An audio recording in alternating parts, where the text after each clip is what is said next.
Alfred grunted and went back to work. After a while, he asked, "Are you ever going to settle down with a man?" She was shocked by the question, as her Opa had never been one to ask about her love life. This wasn't the first time that day he had asked either. Why was he so concerned all of a sudden about what she thought about the dragon? He had never cared before about her love life. Actually, anything which had to do with being a girl had been too difficult for him to talk about. It had been Anna who informed her how to deal with her period and other girly things. Hara peered past the gears so she could see his face, but he continued to work as if the words he had said were innocuous. She sighed and said, "I'm only starting to figure out what I want from life without complicating it with a man." Her Opa stopped and pushed out from under the contraption he was working on. He looked at her for a long moment, then said, "I hoped that seeing how happy Mildred and I were that you would see there can be a joy in being with someone who understands you." Hara sighed. "I saw that, but Opa, I'm a smart woman and I can get through life without a man if I wanted to." Alfred raised a single eyebrow and said, "I didn't say anything about you being able to live without a man. I mean, there is happiness you can get with someone else you can't have by yourself." Hara snorted and said, "I'm happy as I am now. I don't need a man to be happy." He frowned at her words, then shook his head. "Just don't chase away people who want to be in your life, sweetheart. You might regret it." She certainly regretted sticking by her father for so long. She could do without this happiness her Opa talked about if it meant having to put up with the downs as well. At least now, with her ship fixed, she could take the dragon home. Hara looked down when a woman called, "Hey, there." The woman was dressed in grey, drab clothes. Hara looked at her Opa but he waved her off. She climbed down the scaffold to the ground. The girl stood with her hands twisted in her skirts. Hara asked, "Yeah?" The girl hesitated, then asked, "I hear you need a hand with your ship here." Hara looked the girl up and down and then leant against the scaffolding and asked, "What is your story?" Because there had to be one for a girl of good family to want to sign on with a ship like hers. Though the girl was plainly dressed, she had a ribbon in her hair and ink stains on her fingers. She had been educated, higher than most women were educated, and her family had enough money to occasionally buy a small luxury like ribbons. Her clothes were practical and plain, but the cloth was thick and well woven. Anyone who signed on with her would lose whatever reputation they had. The girl sighed and said, "I'm not from a rich family. My father is a third-generation farm worker. But I grew up pretty close to one of the landowner families. They aren't particularly rich either, but they have a nice little farm. Well, they have a son. And I thought he was sweet on me." Hara sighed and said, "I get it. Now, he isn't interested in you anymore." She shook her head, blushing profusely. "No, it isn't exactly what you think.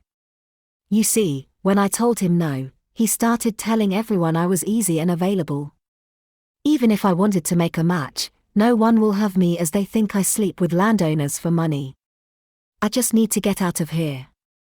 Find a place for myself where people don't know me." Hara tapped her chin with her finger as she thought. They were short-handed but they really needed skilled people. It was not conventional to take on a female crew. But people would have to get used to it if Hara was to remain the captain. Hara asked, "Are you willing to work?" She nodded her head vigorously. Hara gave in. "Then meet back here tomorrow. We will leave just after dawn." The girl's face lit and she grabbed Hara's hand and shook it vigorously. "You won't regret this, Captain." She turned and trotted away, excited. Hara called out before the girl was too far away. "What is your name?" The girl turned and said, "I'm Alice." She skipped backwards and spun around and trotted away. A darn puppy is what Alice reminded her of. She would probably be as bad as the blasted dragon. Taking in strays, as she did, would quickly lead to trouble. Henry eyed Alice as she climbed up the ladder. The girl looked around and then picked up her single bag and went further into the ship. The ship was a little messed up as the pirates hadn't been particularly careful when they had cleaned out their things the day before. Henry turned to Hara and asked, "Who is the girl?" Hara pulled up the gear and grunted as she pulled it over the lip of the deck. "That is the new crew member, Alice, and no, you are not to chase her. She has had enough trouble here in town. She doesn't need a sex-starved workmate chasing after her." Henry ducked his head and blushed. "Wasn't thinking to." Hara turned to him and said, "Good, because this is not a pirate ship and so there will be no raping and pillaging." He huffed. "Not that they let me off the ship when they were taking on others." Hara raised an eyebrow and asked, "What are you more upset about? That you couldn't rape and pillage or get off the ship?" Henry wrinkled his nose. "Sorry, I'm just mad. I am still stuck on this blasted ship." She said, "There is no need for you to stay." Henry shook his head. "There is. I don't have anywhere else to go." She thought about that for a moment and said, "You were a cook. If you could get a job in a tavern or something, would you be happy with that?" He shrugged, suddenly shy to speak to her. She raised her eyebrows and said, "I know places where no one will care who you were on a pirate ship and that you had to turn to survive. Don't worry, you will be landlocked soon enough." Gideon pulled himself up the ladder and thumped down heavily as he threw his legs over the low railing where the ladder was.